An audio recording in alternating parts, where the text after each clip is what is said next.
Good afternoon, everyone. My name is MyAngel Taylor, and today I will be discussing Clint Smith's TED Talk, The Dangers of Silence. I chose to discuss Clint Smith's TED Talk, The Dangers of Silence, because his views deeply resonate with me. In his TED Talk, he emphasizes the importance of speaking up, which I find profoundly relevant to my own mission, which is advocating for the mental health of student athletes, athletes in general. At the beginning of his TED Talk, Clint Smith quotes Dr. Martin Luther King Jr. "In the end, we remember not the words of our enemies, but the silence of our friends." This quote deeply underscores the impact of silence in the face of injustice and suffering.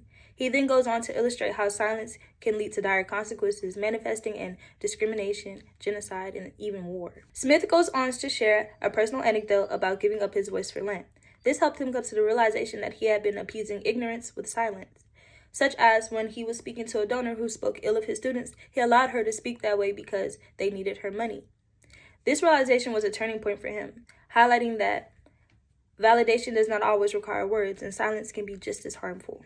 These points are particularly relevant to me because I plan on using my voice instead of staying silent. I plan on speaking up for student athletes and even in the future professional athletes. In this case, student athletes often struggle with balancing their mental health and their academics, and their mental health often takes a back seat, while professional athletes struggle with their public personas and being able to balance being an athlete and being famous and all the pressure that comes along with that. And I plan on helping both of those parties in my near future. By speaking up, I aim to shed light on these issues and advocate for better mental health support for athletes at all levels. Silence is not an option when it comes to speaking up for athletes who dedicate their lives to sports. We must create an environment where they feel safe and are able to seek help when they need it. In conclusion, Clint Smith's message about the dangers of silence is a call to action for all of us.